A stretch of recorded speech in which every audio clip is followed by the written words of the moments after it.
Hello friends, कैसे हैं आप सब। Welcome to my channel Priyanka academy.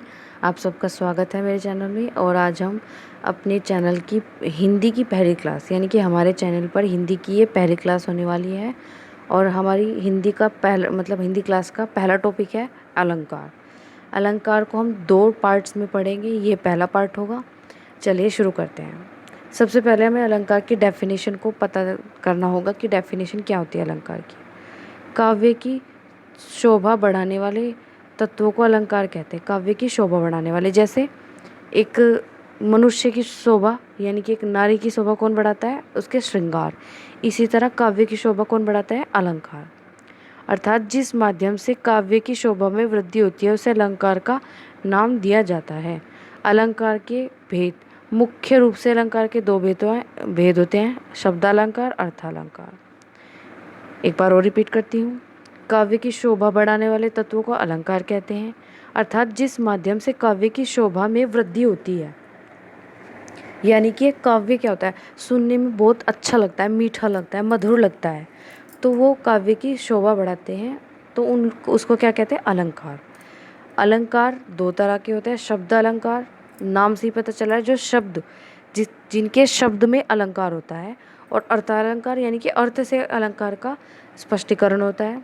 शब्द अलंकार की परिभाषा, जहाँ काव्य में शब्द के माध्यम से काव्य की शोभा में वृद्धि होती है, वह शब्द अलंकार होता है।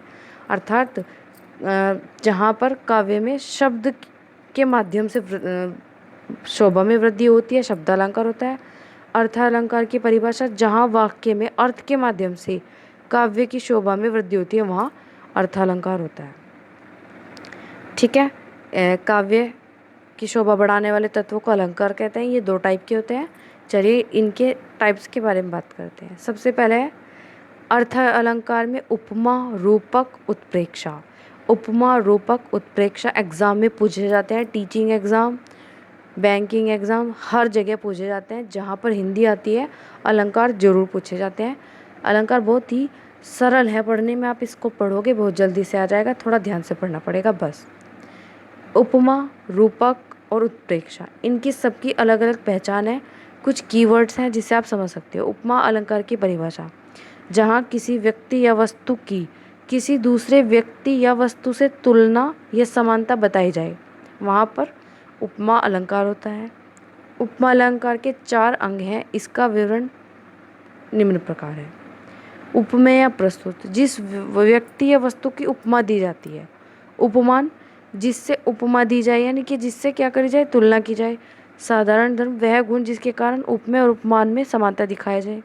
वाचक, वह शब्द जिसके द्वारा उपमेय तथा उपमान की समानता प्रकट हो, वाचक कहा जाता है। उपमा के 4 अंग हैं, उपमेय, उपमान, साधारण धर्म और वाचक। उपमा अलंकार की परिभाषा, जहाँ किसी व्यक्ति या वस्तु की किसी दूसरे व्यक्ति या वस्तु से तुलना या समानता बताई जाए, वहाँ पर उपमा अलंकार होता है। आगे पढ़ते हैं। उपमा अलंकार के उदाहरण, पीपर, पात, सरसी, मंडोला। पीपर, पात, सरसी, मंडोला। उपमा अलंकार अर्थालंकार के भेद होते हैं, तो उपमा में अर्थ में देखना है हमें। पीपर पात यानी पीपल का पत्ता, जैसे पीपल का पत्ता डोलता है, मन भी इसी तरह डोलता है। इसका मतलब पीपर का पत्ता उपमान है, मन उपमेय है, और धर्म यानी उसका काम क्या है, डोलना उसका काम है, और वाचक सरसी। एक कीवर्ड और है, सरसी, सा, समान। सरसी, सा, समान, 3 वर्ड आपको उपमा अलंकार में जरूर मिलेंगे। जैसे करिकर सरसी सुबुग, करिकर सरसी सुबुग भुज दंडा। करिकर सरसी सुबुग भुज दंडा। उपमेय भुजदंडा है, उपमान सूंड है, वाचक सरसी है, और साधारण धर्म सुबक है। नेक्स्ट, रूपक अलंकार, जहाँ उपमेय में उपमान का भेद रहित आरोप हो, वहाँ अलंकार रूपक होता है, वहाँ पर रूपक अलंकार होता है। रूपक अलंकार में उपमेय और उपमान में एकरूपता दिखाई जाती है।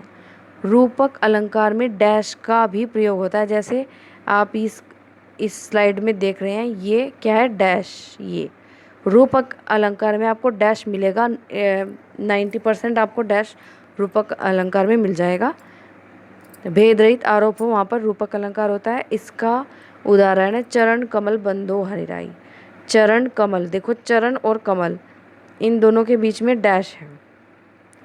चरण कमल बंदो हरिराई। स्पष्टीकरण देते हैं इसका। इस पद में भगवान की कमलवत चरणों की, यानी कि जो भगवान के चरण है वो कमल के समान है, उनकी वंदना की गई है। भगवान के चरण और कमल में से ही तुलना की गई है आपस में, न ही समानता बताई गई है। मतलब चरण और कमल में अभेद किया गया। इस पद में भगवान के कमलवत चरणों की वंदना की गई है। इसमें भगवान के चरण और कमल से ही न की तुलना की गई है, न ही समानता बताई गई है। नेक्स्ट रूपक अलंकार।